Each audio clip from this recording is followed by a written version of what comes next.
Welcome back everyone to episode 33 of Let's Play Advanced Tactics Gold. We've really made a push through. We're really approaching Hirschau, so off camera I did move all the forces forward, ended the turn, and then moved some more forces forward, so we're kind of set up to get this turn done pretty quickly. This might be a fairly short episode, because I think I know more or less what I want to do. Because I think I'm actually going to take Marseille and actually Hirschau as well on this turn, I thought I would just do it on video. And my goal is to wrap this series up pretty quick. Excuse me, because I do have a challenger for a play-by-email series, which is going to be a lot of fun. Several people have remarked how the game changes significantly when you're playing against a computer versus a human opponent. So it's only really fair for us to give that a shot. Now, my first order of business is in the north. I think it's going to be very easy for us to take Marseille. We have 3 tanks, 3 armored divisions who are in position. Now, I really like to storytell, I guess, for a moment, to role play. We've done something very sensible. You can imagine that there's like a winding road, main road path through this mountainous terrain, and that's exactly been our priority. You can imagine like, I don't know, the only examples that come to mind are kind of in Italy, when there was difficult fortress territory and there'd be like a main road going up, and the main road would be, of course, kind of a death trap. But that's kind of the image I have of this road, is we're taking this main road supply vein through the main French territory, and it cuts around this big mountain in the middle. It carves around it very nicely. I mean, this is all randomly generated. It's so nice, but it leaves you in the situation where you can tell a nice story from it. So we've conquered all the road, but there is a point where I imagine there's like a little cliff here between Marseille and this low mountains where you could continue along the road. However, if you're coming down the mountain, let's just say there's still mountain paths directly down that old, people back in the day used to take. This is like a switchback. It's cut by the raw materials here. This little switchback, it's not necessary. So what we're going to do is run straight down the hill into the outskirts of Marseille, which happily enough for us are not defended. So I'm going to move this unit, I think it's that one. No, I'm actually going to move this unit, sorry, into Marseille. Into the outskirts of Marseille. And what we're going to do is a 2-sided attack into Marseille. Now, I actually want to do a light bombardment first, not heavy bombardment, so I'm just going to move one unit up. They're only going to get 4 rounds of bombardment. I just want to weaken these guys enough that it doesn't take me any extra rounds to take the city. And I did pull up my more experienced artillery piece to do this. The good news is the location's only down to 1843. That was important to me, that I want to try to have Marseille fully functional by next turn. So we didn't do too much artillery bombardment, and the upside of that is we didn't do too much location damage. Now we can go ahead and attack in. Both of our tanks, armored divisions, move in. It's a little bit strange to attack with your armored divisions, but in the typical kind of general pattern fashion, my armor is really spearheading this charge through this mountainous terrain. It's kind of insane, but since they're at the front, I don't have anyone else to attack. I don't have any submachine guns anywhere near the front who can support. So we'll just attack with these armored guys, and I'm pretty sure that the combined 300 combat strength of these guys is going to just annihilate a combat strength of 25. So taking a few losses, 2 machine guns, but the city's ours. We did take it below 300, which is was not part of the plan initially, but it's fine. It's fine. We're not gonna sweat too much about that. Now the good news is I left this unit with slightly better action points. So if this yellow unit tried to move in, he could not attack. But I wanted this red unit because, sorry, I should just talk about numbers here, because the armored units are uniquely numbered. So the 6th armored is capable of doing a second attack against all these armored cars situated in the fields in this gun factory to the next to Marseille. I'd also like to take that gun factory. I think, if I'm not mistaken, let me just quickly go to my, one of these is going to be my, there it is. I have not turned off my artillery production, which is probably going to happen. I think it should happen already, to be honest. If I go to my Supreme headquarters, we have 14 artillery in reserve right now, and I think that's plenty. Basically, I don't need this gun factory, that's what I'm trying to say. However, I still wouldn't mind taking it away from them. They have so many gosh darn infantry guns that it would be nice to take that away from them. And I'm guessing that in the fields, they don't have any defensive bonus. And I have 2 units which have much higher combat strength than them. Take into consideration that they defend worse, I attack better.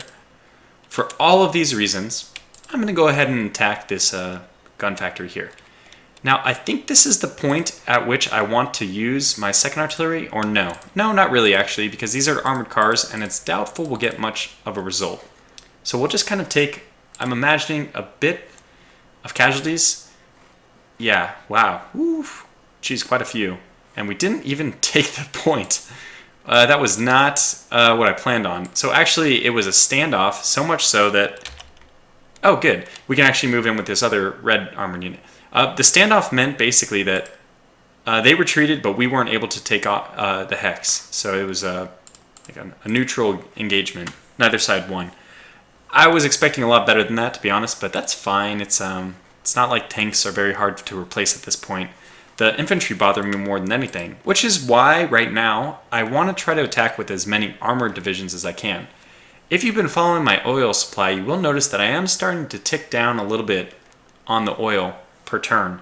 So we'll have to navigate that sticky situation, especially as we're starting to introduce some airplanes. Let's just zoom out one and kind of take a look. We'll probably get one of our oils up to level 3 or something, which is only going to increase it by another 1,000. It goes from 1,000 to 2,000. Or are there any oil fields nearby that we will take?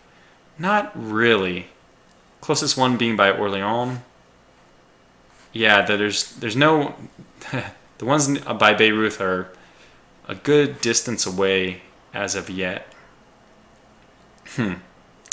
Okay, well, let's not dwell on it too long. We'll just keep this a little bit of a shorter episode, so let's keep pushing on. We do have 1 artillery where, I guess now in hindsight, it would have been quite intelligent to use that in the attack on the armored cars. It might have made the difference, you know. Having that 1 attack high mountains seems a little silly. I do have an artillery here, which I'm going to have to defend as well, so we'll have to shift some forces forward. Let's look where this red infantry can go. Besides being able to help out in the south, he can move anywhere along those lines. What I think I'll do is attack the staff with my rangers, which maybe was the best place to bombard. No, we didn't really need them there, but not move in. Let's just move 40 over here. So push him back, but then move here. And now this red unit will probably just move him. To be honest, it would be... Can move that guy backwards. I probably should have left the infantry here, pulled this armor back a little bit to get resupplied, and then put my new strong armor to the front. But since I didn't do it that way, it's not a huge deal. Just want to make sure there's no other armor that can move up that far. No, there's no other units that can move up that far. Because it would be nice to... Nah, this is only 2 units that I really want to push across. Once I push them east to the east side of the stream, we're fine. We're satisfied that they're not going to be part of the fight anymore, really. Because if they're attacking across the stream, they're going to find themselves fighting with severe penalties, and really they're on the defensive now, so we don't have to worry about that anyway. Okay, so what are we going to do here? I imagine what we're going to do is something like this. Move this infantry unit up there to attack. I'm going to attack with both armored just to try to get more of these killed. Didn't kill either of them. You know, you fully kill them only if none of them retreat, so they had 1 retreat. They got away with it a little bit. So this guy can still attack. This guy can still attack from there. Perfect. This infantry can attack. So I have 4 sides of surroundment on a pretty strong unit. It's going to become a lot less strong as soon as we get full 10 rounds of bombardment from 5 artillery guns. Very helpful. That was incredibly helpful. So taking them from a 94 readiness down to readiness of 20. And an entrenchment of only 1. So it says 120 down to 45. I would say it's even more significant than that. And this will be basically a steamroll now. Okay, we took 1 casualty, but I haven't been really showing this as much. But yeah, we still eliminated, over 30 forces, so that's good. Good, so we'll move the infantry in, but I actually have bigger and better plans for the armor, so I'm going to leave him on the road. Eventually, this line will just be held by some infantry, which we have coming up. and I probably won't even show that on screen. Alright, so where is this artillery going to bombard? I guess, for lack of a better target, High Mountain is going to be a minus 75% penalty. So what I'm going to do is just bombard this raw. And then off camera, if I don't forget, again, I keep forgetting constantly, I'll start upgrading these artillery with only 4 to upgrade them to get 5 artillery per group. Because again, that's the perfect magical number for the stacking penalty, that you can get 2 groups of 5 perfectly at the limit. So we have Marseille. Let's quickly just adjust that so the Supreme Headquarters is taking in whatever Marseille produces. And we'll quickly set up political points as the production item. So another 6 political points. We're up to quite a few. And just before we produce our first dive bomber, it looks like we will be able to get dive bomber 2. So we'll get that. Takes us down to 32 political points, but that'll be back up to 120. You can see that we're really snowballing out of control now. Things are getting out of hand. It's what you would expect to happen, I suppose, that we will continue. Okay, so this one has 45, and these guys have 10. So they do actually have 1 round of bombardment, believe it or not. How we'll do it is this way. We'll bombard with just these 2 guys first, so that we don't take any battle stack penalty. Now this one already has a battle stack of artillery of 80, so attacking with a bunch more is going to put us over. However, there's nothing else that these guys can do. They can't move. I mean, this is just free damage if we get anything done at all. No, we didn't. We supposedly lowered the readiness from 3 down to 1, but that's it was basically 0 to 0. I mean, effectively, it didn't matter. Okay. We could also bombard with these guys, but okay, yeah, let's not be so ridiculous. Let's try to get these guys just as far forward as we can. And where are we going to want the yellow? Yeah, they'll probably make a move to Marseille, so we'll move them over here. They're going to want to follow the road around and help out on the next turn. I think we'll get the 1st and the 17th machine guns to move forward because they have higher experience. I can just tell by their combat values. So we'll get those guys, to move forward. But I don't think we're going to need any other... Oh no, we have plenty of urban hexes to mess around with when we get to the Orléans, Rouen, cities. So that's going to be...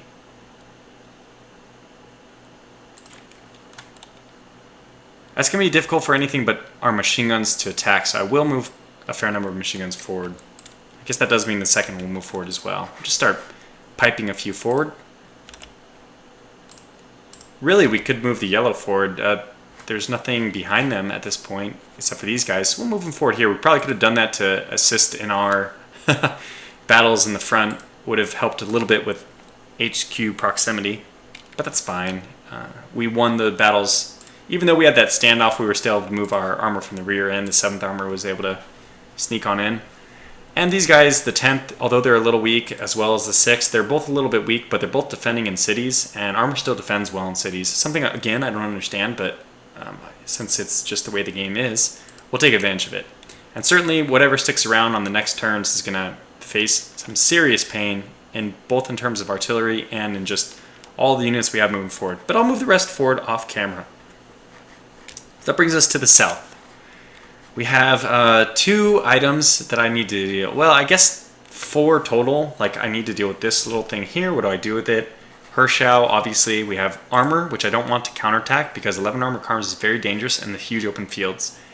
In order to deal with that, I think what I'm going to end up doing is actually attacking them before they can attack us. Just push them back and leaving armor in the way so that they have to go through our armor to do anything. And then hopefully we'll bring up some of these guys with like the machine guns, with the AT guns, to stick in after that. I think it's going to cost us a few rangers, but I'm going to push this unit even further out of supply. You can see that unless he has a headquarters within this green area, which I don't think he does, he's already a little bit out of supply, but he'll be even more out of supply as soon as we attack him. We'll do that first. I'm not going to support, I don't think we can support him with anyone. This armor is going to move forward and attack probably this armor.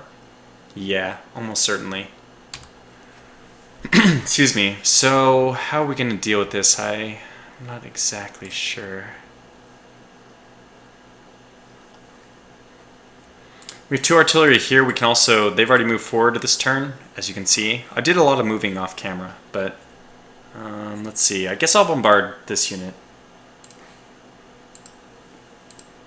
It's really not going to do much, but they're the strongest unit. Actually, cut the readiness down by half. That's very unexpected. I think this guy is going to receive an armor attack. If we can get the 12th in position, I think we can, yeah. And we'll also move probably this ranger group in. So let's attack this group with one of our armor. Why not both of our armor? It's a good point. There's no sense in not using both of our armor. Okay, fine, let's do it. Wow, that was very effective. So move those armor forward. They're going to get involved somehow, right? This armor, I kind of want to move and attack Hirschau somehow. I don't want to use him in this attack, so I'm going to use the Rangers instead. It's exactly what they're useful for. Open combat. Combat in the open fields. They're also very good at, obviously, if we had some trees or anything else that the armor wouldn't want to fight in. But, and we already bombarded. Yeah, I think let's do this. To attack. The yellow has only got 40% HQ proximity because drifted a little far south, but that's okay. Very effective so far. Took 2 casualties and killed, what, over 20. It's just kind of how things are going lately for us. We're really in a dominant position. I think what I'll do is move the Rangers in. I'll leave the armored, the 12th armored, by themselves in this hex for now, because I think, I'm not sure if we can get all the way over here. We can get to here, which is certainly what I'd want to do. And now we've secured the roadway.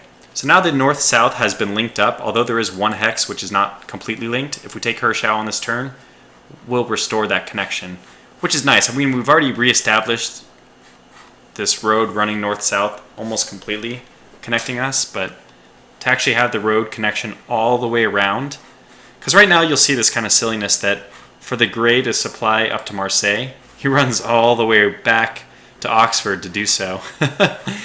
So it would be nice if he could just go right by Hirschau and take the road north. Not quite yet, but maybe by the end of this turn. Okay, so now we know that the machine guns are only going to be capable of attacking from the hex where I currently have all my armor.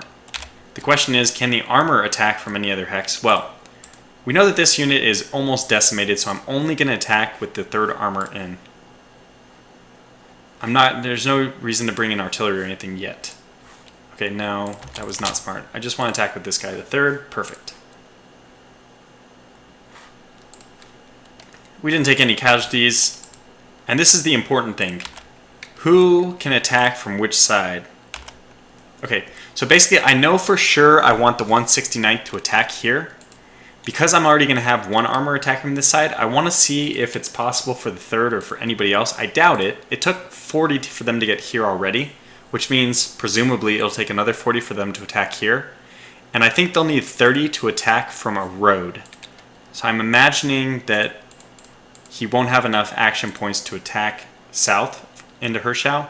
But what he'll do is by grabbing this hex, he'll illuminate for me whether either of these guys can attack from north, or if I'm just going to have to attack from only the western arc.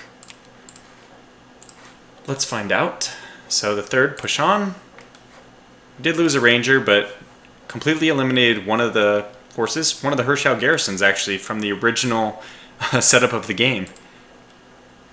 Yeah, I mean, 14-1 odds. We haven't really talked about odds lately, but that's because things have been going very well for us. Okay, so once we're here, we see that the 3rd cannot attack. The 1st and the 13th can't attack from there either. Okay, so we have to just acknowledge that armor cannot attack Hirschau from more than 3 sides, it looks like. Because I think that the 2nd can attack from there. Can the 15th even attack from there? No. Interesting. And neither of these guys can? I may have done this a little bit wrong then. It might have been better for me to swing 1 armor around this way. It would have been nice to attack from 3 sides. 1, 2, 3. And I don't want all armor attacking. I'm going to try to get one of my machine guns to attack. Okay, but the 15th can't do anything. The one really great thing that I would like for the second to do is actually just overrun the road. But we're trying to split our forces and do too many things at the same time. Okay. Knowing that we can't do anything like that.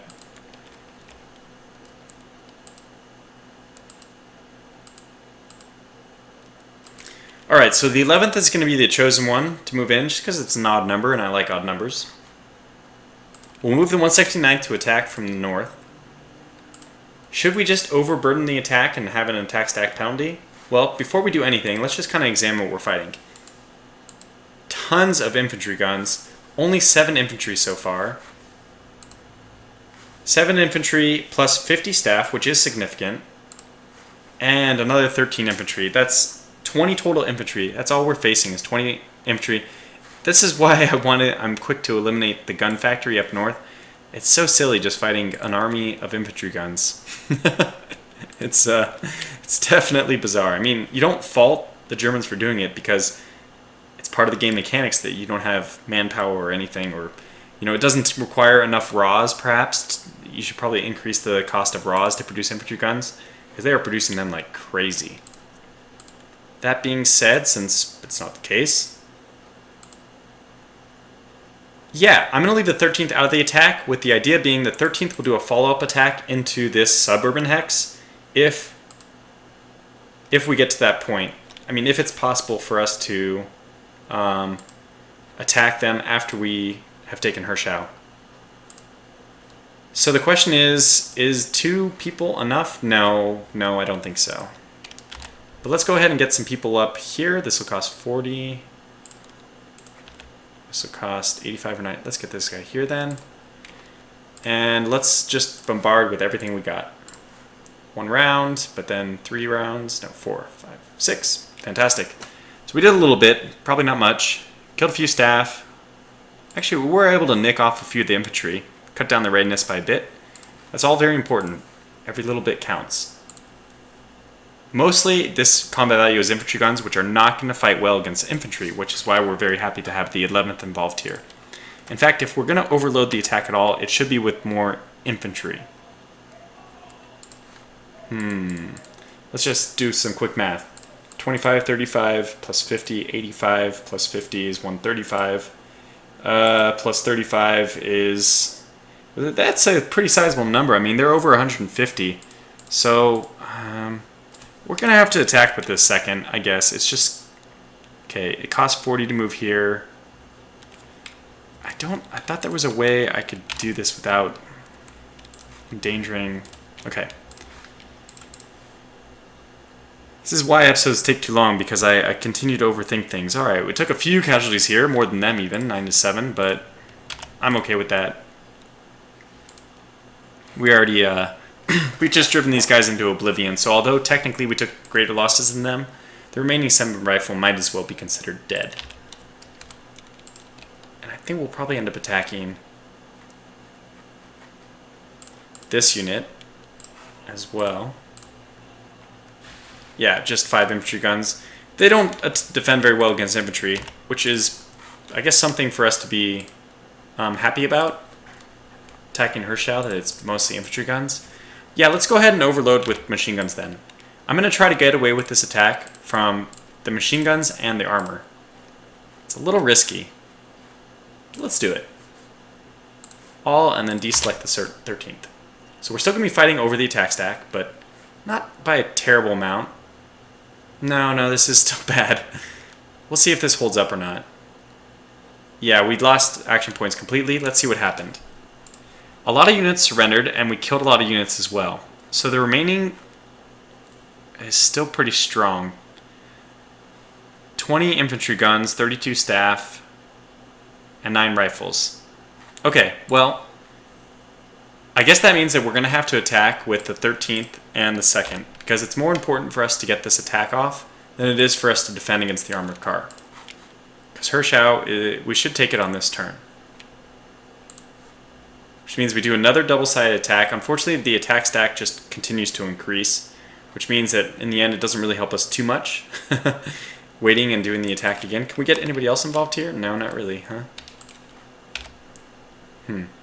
Actually, this is an AT gun, so that's kind of nice that we can bring it up.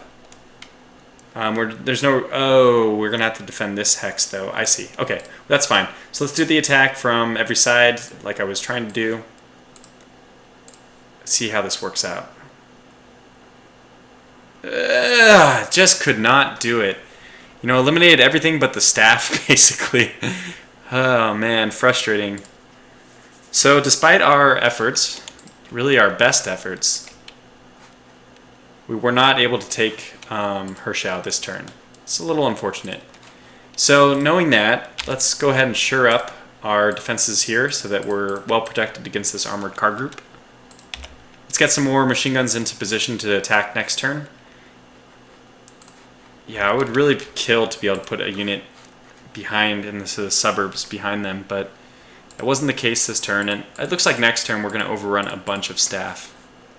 So, I think that's all we want to do. Let's see, is there any point in attacking these guys, or should we just starve them to death? I think I'll just take care of this unit off camera. So we'll bring this episode to a close. Basically, this is what I think is going to happen. Since I want to wrap this series up pretty quick, I'm going to continue this off camera. I'll come back in a couple turns. I'm sure by then we'll have taken Hirschau. We'll have actually collected a few dive bombers at that point. I'll probably stop moving my armor so much. Perhaps we'll push on in the north. The reason why is the French troops right now are so routed. We're taking cities for very little, and I think that we're basically cutting way behind their expected defense points so that they don't really have any reasonable defense mounted or prepared in the places we're going. We're overrunning them. We're getting there too quickly. And if I slow down at all, we might give them a chance to regroup. So, off camera, I'll probably continue to push past Marseille. And if we can get lucky, we can take Orléans and Rouen. That also includes for us, happily enough, another oil supply, which I'm guessing at this point we're going to need. So, and then after we take these points, that's 2 airfields for us that we can just start using to eliminate all the huge amount of armor and infantry guns that the enemy keeps producing.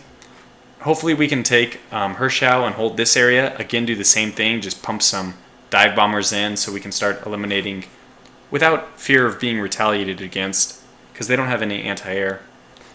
So that would be nice, just to start eliminating their forces, softening them up for the eventual attack. We might even build an airfield somewhere down here just to increase our air presence. So, alright, well, thanks for watching this episode. We're making some good advances. I would say overall, if I just take a look at the map and we go back to hex coloring, you'll remember a time when we were just struggling to hold our north-south line, which is, 4 hexes from the western border. And now we've swallowed up, I would say about at least a quarter of the map, and certainly in victory points, in terms of victory points, we're the clear leader. So allies, we have 14 victory points. Compare that to 9, 6, and 7. So we're almost the combined French and Germans have less victory points than us, and we're 50% more than the Russians. I think things look good for us. Well, I'm going to draw this episode to a close, so thanks for watching, and on the next episode, I'll give you an update on how the Allied armored push is going. Until then, take care.